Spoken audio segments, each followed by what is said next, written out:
Some jobs change you, and some jobs leave you wondering if you ever walked away at all. I thought setting up a stage for Travis Scott was just another gig. Good pay, loud music, maybe a story to tell my friends. But what I saw under that stage still follows me, even when I close my eyes. I got the call on a Tuesday morning, one of those drop what you're doing kinds of jobs where the pay rate makes you agree before you even ask what it is. The dispatcher said it was for a major artist. Wouldn't give the name until I signed the non-disclosure. Standard in this industry. I'd done work for big names before, but there was a strange tension in the voice on the other end. Like they were checking who might be listening. When I finally saw the work order, I almost laughed. Travis Scott. His shows were infamous. Stadium-scale chaos mixed with heavy production design. It wasn't my taste in music, but I respected the ambition. Most tours aim for spectacle. His aimed for immersion. The venue was already a construction zone when I arrived. The loading docks stacked with black road cases, scaffolding towers going up in every corner. Even before I clocked in, I could feel it. The air in that place had a strange charge, like the static before a thunderstorm. Every metal surface seemed to hum faintly under my fingertips. The blueprint spread across the production table looked more like an architect's plans for a monument than a concert stage. There were layers to it. Main platform, substructures, hidden corridors. Parts of it weren't even labeled with normal terms. Chamber A, lower access delta, perimeter isolation zone. I'd never seen those in a staging diagram before. Crews were already working in carefully divided areas, instead of a big free-for-all setup where everyone just grabs a tool and pitches in.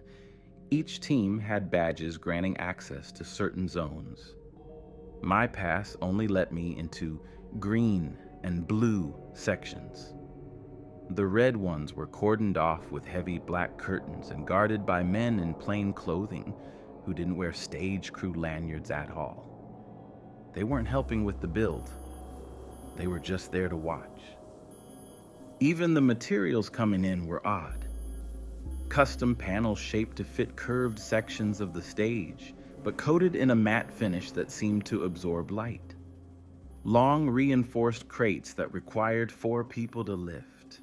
And when you did, the weight shifted strangely inside, like liquid moving in sealed containers.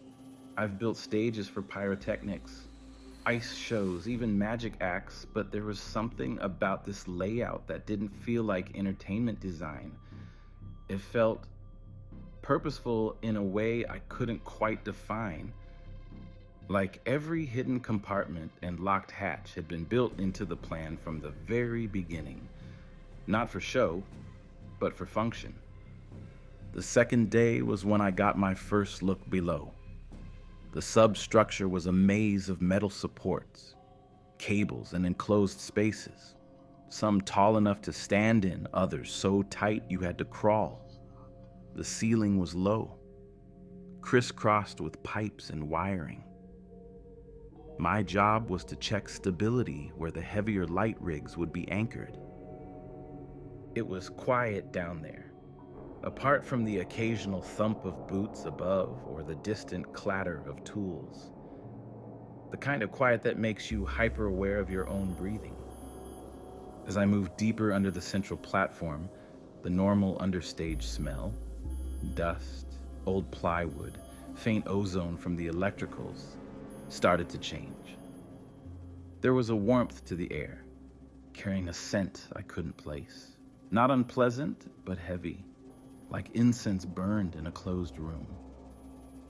One access panel had been left unlatched, its bolts loosened, but not removed. I eased it open just enough to peer inside, and found myself looking into a space that didn't match the blueprints. The walls weren't raw metal or plywood. They'd been painted a deep, matte black, etched with intricate designs that glinted faintly under low amber strip lights. The ground wasn't concrete either. My boots sank slightly into what looked like compacted ash or sand, a fine layer that shifted with every step. Thick, insulated cables ran along the floor, vanishing into the far wall where they disappeared through sealed conduits. These weren't standard lighting or audio runs. The shielding was too heavy, the connectors too specialized. At the far end of the room sat a structure about waist high, draped in black fabric. Even without touching it, I could tell it was solid metal beneath. Around its base were objects placed in precise patterns, small, unmarked cases, coils of fine chain, and flat discs engraved with symbols I didn't recognize. The placement was too deliberate to be storage. I crouched to get a better look, and that's when I felt it. A vibration under my hands, subtle but steady, coming up from the floor itself. It wasn't the bass from rehearsals. There hadn't been any music yet that morning. This was deeper, like machinery running somewhere out of sight. I stood up quickly, and that's when I noticed the light wasn't constant. It pulsed, faintly but rhythmically, almost like a slow heartbeat. The cables along the wall seemed to twitch in time with it. I was still processing what I was seeing when a shadow filled the doorway behind me. One of the plainclothes men from the red section stood there, blocking the exit. He didn't raise his voice, but the way he told me I wasn't supposed to be in here left no room for argument. His eyes lingered on me for a moment longer than felt natural, as if he was trying to gauge how much I'd seen. When I stepped out into the main substructure again, the air felt different, cooler, thinner. It wasn't until much later that I realized my hands were shaking. Show day started before sunrise. By the time I got to the venue, the loading docks were a parade of trucks, each one stacked with the last-minute gear they don't trust to arrive early. The outer concourse smelled of hot metal from the food stands firing up, but backstage, it was all cables, sweat, and coffee in paper cups. Every big show has a rhythm. Sound check, lighting test, quick run-throughs. But this one was off. Instead of a natural build toward the performance, there was a strange stillness. Like everyone had been told to conserve their energy for something. The stage itself was kept under a huge blackout tarp for most of the afternoon, as if the production team didn't want anyone seeing the final setup until the moment arrived. Crew chatter was minimal. Usually you hear jokes, curses, the occasional shout over the noise of drills. But here, people spoke in clipped sentences, leaning in close so no one else could hear. The plainclothes security moved through the backstage corridors in tight, silent pairs. I noticed that their earpieces weren't standard comms. They were the kind used for encrypted radio. By late afternoon, the air inside the arena had shifted. The crowd's noise began to bleed through the walls, a rising tide of voices and bass from the pre-show playlist. Every time the doors opened to let a staffer through, the sound hit you like heat. I glanced out from the stage wing once and saw thousands of people already packed in shoulder to shoulder, the floor shimmering under the arena lights like a single moving mass. It wasn't just excitement I saw on their faces. Some looked locked in, glassy-eyed, swaying slowly even before the first note had been played. A few near the barricade mouthed something over and over, words I couldn't make out through the hum of the crowd. Then, without warning, the tarp came down. The stage was alive, lights cycling through colors too fast to track, screens flickering with rapid cuts of abstract imagery. Above it all, the chrome orb hung suspended, its segmented shell catching the light like a predator's eye. No one on the crew cheered. They just moved into position. When the house lights went dark, it wasn't the usual eruption of sound from the audience. Instead, a deep, low-frequency tone rolled out first, so low you felt it before you heard it. The orb above the stage began to split open, its panels peeling back with a mechanical grace that seemed too smooth for the size of the structure. From my position by the stage, left rigging controls, I could see small hatches in the platform beginning to open, those same locked access points I'd been warned away from during setup. Figures emerged one by one, dressed in identical black hoodies, their faces hidden in shadow. They didn't join the performance. They stood still, facing the crowd, their lips moving silently. Travis appeared only after the orb had fully opened, stepping out onto the stage with a slowness that didn't match the frantic visuals playing behind him. Every movement was deliberate, as though he was marking time with something other than the music. When he raised one arm toward the crowd, the front rows mirrored him instantly. No delay, no hesitation. That's when the bass shifted, losing its rhythm and becoming a continuous hum. The lights narrowed into sharp beams, cutting through the audience and revealing just how many of them were standing perfectly still. From above, it must have looked like a field of statues. The screens switched from abstract patterns to something more intricate, geometric designs rotating in perfect symmetry. I recognized them immediately. The same shapes I'd seen burned into the walls under the stage. Now they weren't just decoration, they were moving, expanding, almost breathing. Then the sand began to rise. At first it was just a dusting around Travis's shoes, but it thickened, curling into patterns across the stage floor. The hum deepened, vibrating through the structure beneath me until I felt it in my chest cavity. The figures in the black hoodies started to turn in unison, their attention shifting away from the crowd to the orb above. The glow inside it pulsed in exact time with the bass, and I realized so did the lights under the stage. Whatever was happening up here was tied directly to whatever I'd stumbled into below. And then, as if someone had thrown a switch, every moving part froze.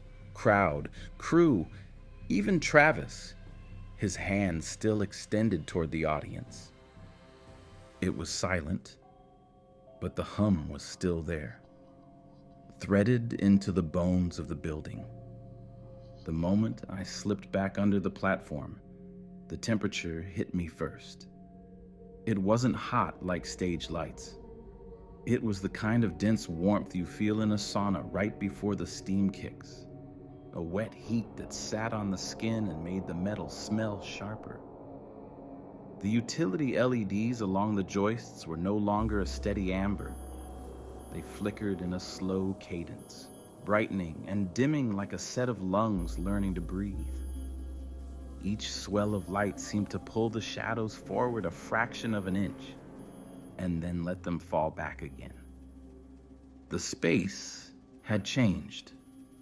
What had looked like a sealed room earlier was now open along one side, hidden panels retracted into channels I hadn't noticed. That revealed a line of cylindrical vessels built into the wall like a row of industrial aquariums. Condensation rounded into perfect beads on the glass and slid down in trails, leaving clean tracks through a thin film of residue the color of old honey. The fluid inside wasn't still. It moved in slow curl, drawing lazy spirals that never fully dissolved. Every so often, something fluttered in the liquid, the way fabric moves underwater when a swimmer passes. Nothing you could name, just motion that implied a shape. I pushed closer and saw there were labels stenciled in tiny type along the base plates. Not brand names or safety warnings, just short phrases. Carrier medium. Phase alignment. Resonance seed. Someone had gone out of their way to make those words look unimportant, like the sort of boilerplate you stop reading halfway through. That alone made them feel heavier. Beneath my boots, the black grit I'd noticed earlier wasn't uniform anymore. Lines had been swept through it, thin tracks intersecting at sharp angles around the perimeter of a waist-high plinth in the center of the room. Up close, the plinth wasn't just draped, it was bound with straps of dark material threaded through welded loops, as if whatever belonged there occasionally needed to be held in place. The cracked sphere I'd seen before sat in a ring mount on top, no bigger than a motorcycle helmet. Where the shell had split, a thin seam of light pulsed, barely brighter than a firefly glow, steady as a heartbeat you feel through a wall. The hum pressed closer. It wasn't loud, but it occupied space, a pressure that walked the bridge of the nose and nested in the soft spot at the base of the skull. If you've ever stood near a massive transformer and felt your bones vibrate while your ears told you nothing, this was that, tuned lower, as if it had found a way to lean its weight into me. I caught my balance against a support strut, and the metal buzzed under my palm like a phone on silent. Then movement to my left. A figure stepped out of the seam where two panels met. So precise and silent, I didn't hear the door slide. Black hood up, sleeves pulled to the knuckles, posture flat and calm like a diver between breaths. I couldn't make out a face until they turned. The eyes didn't catch light the way eyes should. They took it in and didn't return any. No pupil, no sclera, just a lacquered black that read like a surface, more than an organ. Not threatening, not even curious, just present. They looked past me first, as if checking the room, then settled on me like they were placing a pin in a map. No one spoke. The person crossed to the plinth and set both palms delicately along the rim of the cracked sphere. Not on the glow itself, on the metal ring that held it. The hum thickened. The seam in the shell widened a hair, just enough for a filament of light to reach the hoodie's forearms and paint two narrow bands along the fabric, like bracelets forming out of air. The LEDs in the joist responded, rising a notch in brightness each time the light in the sphere swelled, then gentling back down. The timing was exact. No drift, no lag, like the entire room was slave to a metronome I couldn't hear with my ears. It wasn't music, but it had phrasing. Long, unbroken bars of pressure, punctuated by the faintest lift, as if someone above us was conducting with a hand I couldn't see. Separate from the physical pulsing, there was a thin sensation, the kind you confuse with an idea you didn't know you were thinking. I don't know how else to describe it. The closest word I have is invitation, something that slid under the door of my attention and suggested a simple instruction: soften. Not a command, not a voice, and not language either. More like the feeling you get right before you let a deep breath out, when the body decides on its own to loosen. I blinked hard and focused on anything I could name. The welds along the sphere's ring were immaculate, bead lines smooth and even. Heat discoloration radiated in a perfect halo, proof they'd taken their time and cooled it carefully.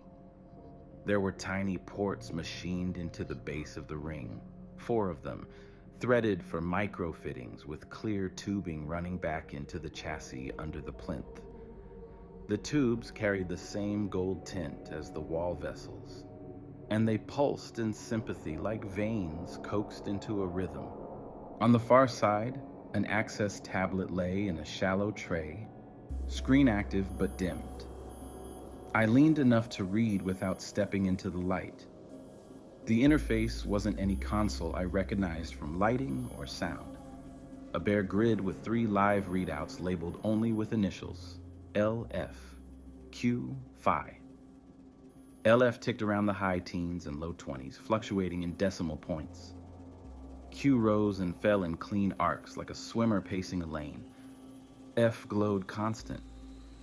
Each time the hands on the plinth adjusted their pressure, just a feather's difference, the numbers found a new equilibrium and held. Above us, the arena answered. Not noise, motion. Even through the structure, you can feel a crowd when it moves all at once. The weight shifts, and the steel tells you the truth. The floor load surged in a single wave and then settled perfectly even, like a field of wheat laid down by a wind that changed its mind.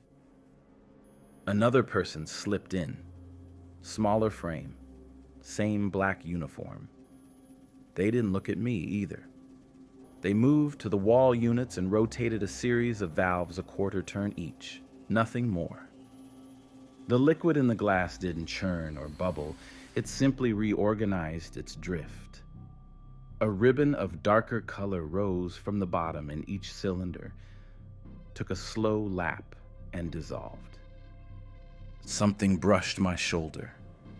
I flinched, but there was nothing there. Only a draft that bent toward the plinth and vanished into the seam of the cracked shell. The nearest LED guttered like a candle in a room without air. I should have backed out then. I knew that. The logic part of my brain recited every reason to leave. Trespassing, job on the line, whatever this was clearly wasn't for me. But the same gentle suggestion that had asked me to soften now unfurled a second thought inside my chest. Stay steady. Not stay here. Stay steady. Keep balance, breathe slow. The distinction mattered in a way I can't articulate. I pivoted to go, and there, half hidden in a support lattice, I saw someone else watching me. Not the black hooded handlers, a crew member like me, credentials clipped to his belt, eyes blown wide, confusion carved into the muscles around his mouth. He didn't shake his head. He didn't motion. He put one finger to his lips and then pointed upward with that same hand, a tiny gesture that said, "Listen." So I did. Once you stripped the pressure away, there was a thinner thread wound through the hum. The way a violin can ride the shoulders of a bass drum without making a sound you can trace. It traced a pattern you couldn't tap with fingers. It was not a melody you could sing back later. It was a path, like someone drawing circles on a fogged window and waiting for you to realize those circles connected into something else if you just let your eyes stop trying. I exhaled, and the spell broke just enough to move. The person at the plinth released the ring. The bracelets of light on their sleeves faded. The seam in the sphere narrowed and held. The LEDs in the joists returned to their earlier breath.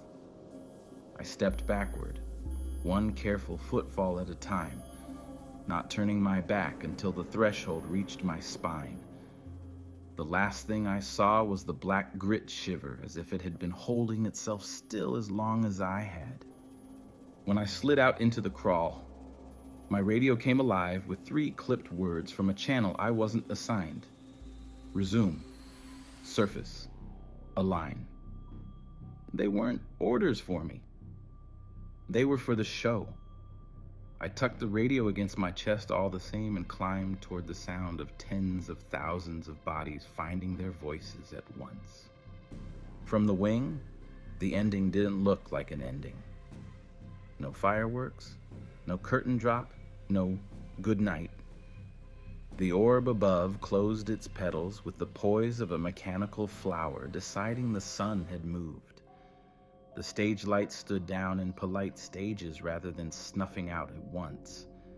The crowd didn't break into chaotic cheers or scramble for exits. They unlatched in tidy rows like a theater audience following a script they'd practiced.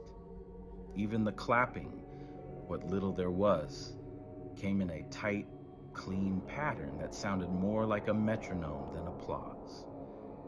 It wasn't wrong, it just wasn't human. Back corridors usually feel like relief after a show. Jokes, exhale, that strange high from pulling off something impossibly complex. Not this time. The plainclothes pairs flowed past us like water finding low ground. Eyes forward, stride even. No radios chattering now. No notes traded between departments. A few local hands gathered around a cooler near the dock and didn't remove the caps from their bottles, only turned them over and back again, like they might open on their own if given a second. Outside, the air had the metallic bite of cooling diesel. Vapor breathed from the mouths of trailer stacks, and the ramp lights painted the asphalt in clean cones. Fans drifted through those cones without speaking. It wasn't that they looked sad. They looked satisfied the way someone looks after a procedure went well. I told myself I was being dramatic and dragged a stage cart back to storage. Halfway through the hall, my phone vibrated in my pocket. Unknown number. I let it go and listened to the voicemail a minute later. Nothing recorded but a thin electrical hiss, then a click, and the soft sound of someone placing the phone down near fabric and leaving it there so you could hear the room feel empty.